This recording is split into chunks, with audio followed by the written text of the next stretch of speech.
Aqui no Salmo, capítulo 1, no versículo 2, ele vai dizer assim: antes o seu prazer está na lei do Senhor, e na sua lei medita de dia e de noite. Por que o salmista está dizendo aqui, antes o seu prazer está na lei do Senhor? Porque no versículo 1, ele vai justamente dizer que bem-aventurado é o homem que não anda segundo o conselho dos ímpios, não se detém no caminho dos pecadores e nem se assenta na roda de escarnecedores. Então ele vai fazer aqui uma negativa daqueles que não têm prazer, em não ter prazer em andar segundo o que diz a palavra de Deus, mas tem prazer em andar no que não, o que a palavra de Deus diz que não deve andar. Por exemplo, tem pessoas que vai ter prazer em andar segundo o conselho dos ímpios, mas aqui vai justamente dizer que não devemos ter esse prazer, e nem de se deter no caminho dos pecadores. O que é se deter no caminho dos pecadores? Você achar prazer no pecado, aí você fica detido. Você fica ali no pecado achando prazer naquele pecado, mesmo sendo cristão, mesmo sendo uma pessoa de Deus, e não tem prazer também em se assentar na roda dos escarnecedores. Então, bem-aventurado os que não sentem prazer nestas coisas. Aí no versículo 2, Salmo 1, versículo 2 vai dizer, ele vai continuar dizendo: antes tem o seu prazer na lei do Senhor, e na sua lei medita de dia e de noite. Então, meu irmão, o versículo está aqui falando da pessoa que é bem-aventurada, aquela pessoa que é feliz, aquela pessoa que é abençoada. Ela vai ter prazer na lei do Senhor, e na sua lei vai meditar de dia e de noite. Aí eu pergunto a você, em que está o seu prazer? Em que? Em que está o seu prazer? Em que você está tendo prazer, meu irmão? Na palavra de Deus ou nas coisas desse mundo? Aonde está o seu maior prazer? Em 1 João 2,15 vai dizer: não ameis o mundo e nem as coisas que há no mundo. Se alguém amar o mundo, o amor do Pai não está nele. Então o amor de Deus não está naquela pessoa que ainda ama o mundo e as coisas do mundo. E quando a Bíblia diz aqui, não ameis o mundo nem as coisas que há no mundo, é porque esse amor está sendo maior do que as coisas concernentes ao reino de Deus. Paulo chega a dizer que tinha prazer em sofrer por amor de Cristo. Olha só, lá em 2 Coríntios 12, versículo 10, ele vai dizer assim: pelo que sinto prazer nas fraquezas, nas injúrias, nas necessidades, nas perseguições, nas angústias por amor de Cristo. Porque quando estou fraco, então eu sou forte. Isso aqui foram as revelações que Paulo teve do Senhor, indo até o terceiro céu. E ele teve revelações ali inacreditáveis. E Deus coloca um espinho na carne de Paulo, para que ele não se ensoberbecesse. Mas Paulo vai orar a Deus 3 vezes para que Deus tirasse aquele espinho da sua carne. Esse espinho na carne aí é motivo de grande debate. Um diz que é uma coisa, outro diz que é outra. O fato é que era algo que fazia Paulo sofrer. Paulo ora a Deus 3 vezes pedindo: Senhor, tira de mim esse espinho na carne. E Deus não tira. E Deus vai responder para Paulo: a minha graça te basta, porque o meu poder se aperfeiçoa na fraqueza. Aí quando Paulo tem essa outra revelação de Deus, o meu poder se aperfeiçoa na fraqueza, Paulo se alegra, meu irmão. Se alegre também. Você pode estar aí sentindo alguma dor, passando por algum sofrimento, alguma angústia, alguma tribulação, na sua vida. E Deus está dizendo para você também o que disse para Paulo: o meu poder se aperfeiçoa na fraqueza. Se o poder de Deus se aperfeiçoa na fraqueza, então vamos também ter o mesmo prazer que Paulo teve, de ficar alegres na fraqueza, porque o poder de Deus está se aperfeiçoando em nós. Geralmente ficamos tristes, Paulo em algum momento ali ficou triste, que ele pede a Deus para tirar aquele espinho da carne dele. Mas quando Deus revela: a minha graça te basta, porque o meu poder se aperfeiçoa na fraqueza, aí ele diz aí em 2 Coríntios 12, versículo 10, pelo que sinto então prazer nas fraquezas, nas injúrias, nas necessidades, nas perseguições, nas angústias, por amor de Cristo. Porque quando estou fraco, então sou forte. Olha só, meu irmão, o prazer de Paulo começou a estar agora nessas coisas, em sofrer por amor de Cristo, porque sabia ele que ele sofrendo, ele estando fraco, o poder de Deus iria sendo aperfeiçoado cada vez mais na vida dele. Ou seja, ele ia sendo cada vez mais abençoado por Deus. Ter as bênçãos de Deus não significa ausência de problemas. Você tem que entender isso. As bênçãos de Deus é para para nos fazer suportar tudo nesta vida. Nós estamos em um mundo, meu irmão, que está em caos, em trevas. Mas se você tiver o amor de Deus, o poder de Deus em você sendo aperfeiçoado, se você for uma pessoa abençoada, você vai suportar passar por tudo isto aí que o mundo nos faz passar. Mas você precisa ter prazer nas coisas de Deus, ter prazer na lei do Senhor, ter prazer em tudo aquilo concernente à palavra do Senhor. E aí eu vou te perguntar novamente: em que está o seu prazer? Em que está, queridos, o nosso prazer? Nosso prazer está em servir a Deus ou está em sermos servidos por Deus? Porque nós sabemos que tem aqueles que têm o maior prazer de servir mais do que ser servido, mas a maioria, eu vou dizer isso aí sem sombra de dúvida, a maioria de nós, a maioria dos cristãos tem mais prazer em estar sendo servidos por Deus do que servir a Deus. O seu prazer é de servir ou de ser servido por Deus? Qual é o seu maior prazer? É de estar servindo ao Todo-Poderoso, ao Criador de todas as coisas, ao Dono do mundo? O seu prazer está nisso, em servir a Ele, ou em estar sendo servido por Ele? Há uma grande diferença nisso aí.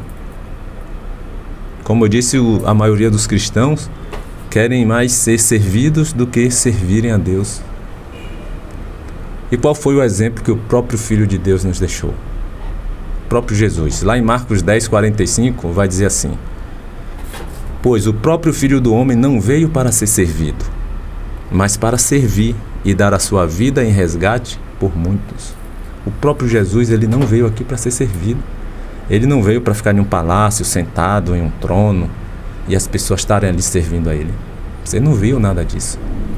O próprio Filho de Deus viveu de forma bem humilde, dormindo em lugares muito piores do que o que nós dormimos hoje, porque ele veio no propósito de servir. E esse é o exemplo que ele deixa para nós.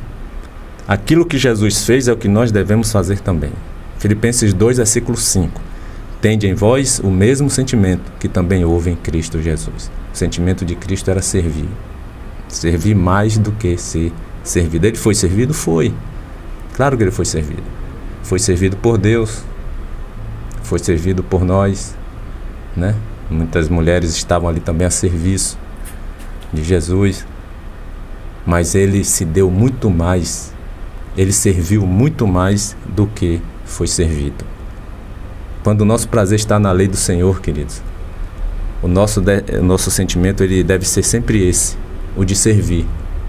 Servir primeiramente a Deus, depois servir ao nosso próximo. Você tem feito isso?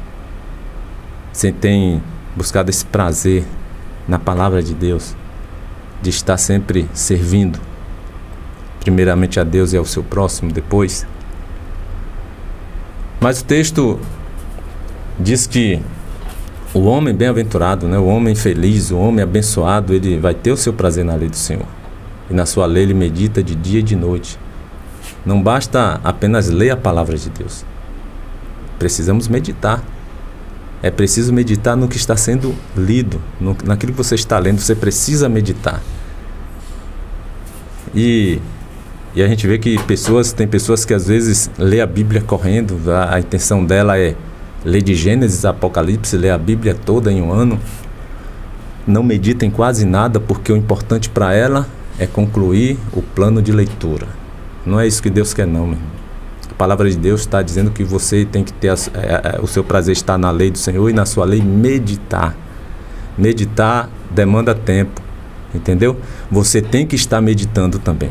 Não apenas lendo, mas principalmente meditando. Você tem meditado naquilo que você está lendo na palavra de Deus? Eu vou mais além. Você tem meditado sobre as suas ações mediante o que diz a palavra de Deus? Meditado sobre as suas ações, suas atitudes, sobre o que você anda pensando, sobre o que você anda dizendo? sobre a sua maneira de viver, sobre o seu comportamento diante das pessoas, principalmente diante de Deus? Você tem meditado a respeito disso?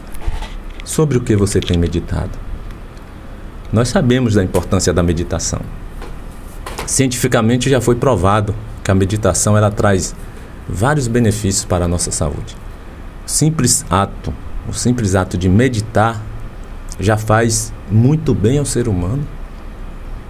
É comprovado isso aí cientificamente.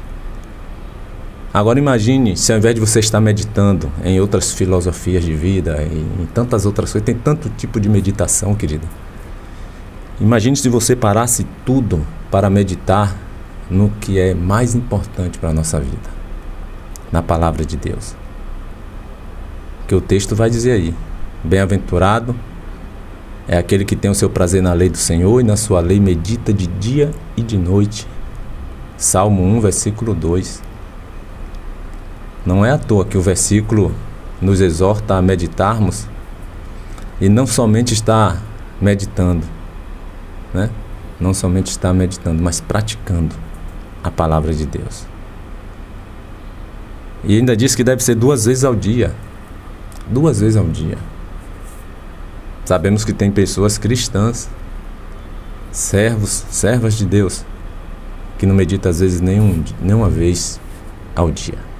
A palavra está dizendo aqui que abençoada é aquela pessoa que, além de ter o seu prazer na lei do Senhor, medita na sua lei de dia e de noite, 2 vezes ao dia. Você quer ser um abençoado por Deus? Você quer ser um bem-aventurado? Tenha o prazer na palavra de Deus e medite nela 2 vezes ao dia, de manhã, antes de sair de casa, e à noite, antes de dormir. Ao chegar em casa, do trabalho, escolha um horário que você não esteja tão cansado, porque quando você deixa para meditar na palavra no momento em que você vai dormir, às vezes você vai dormir tarde, você já está tão exausto, não tem mais como meditar na palavra. Tem até a vontade, mas o sono não deixa mais, o sono vence. Por que eu devo ouvir, ler, meditar, principalmente praticar a palavra de Deus? Por quê, meu irmão? Sabe por quê? A própria palavra vai responder para você aqui em Hebreus 4, versículo 12.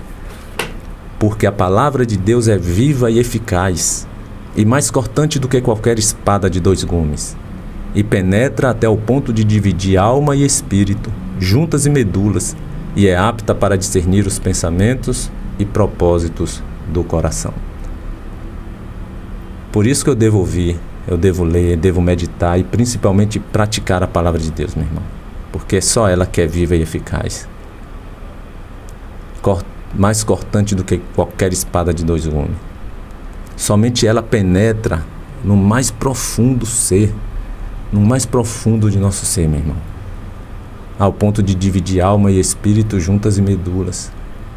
Somente a palavra de Deus, meu irmão, é apta para discernir os pensamentos e também os propósitos do nosso coração.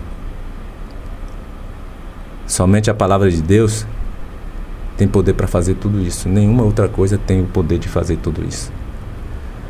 Em 2 Timóteo 3, 16 e 17 diz: toda a escritura é inspirada por Deus e útil para o ensino, para a repreensão, para a correção, para a educação na justiça, a fim de que o homem de Deus seja perfeito e perfeitamente habilitado para toda boa obra.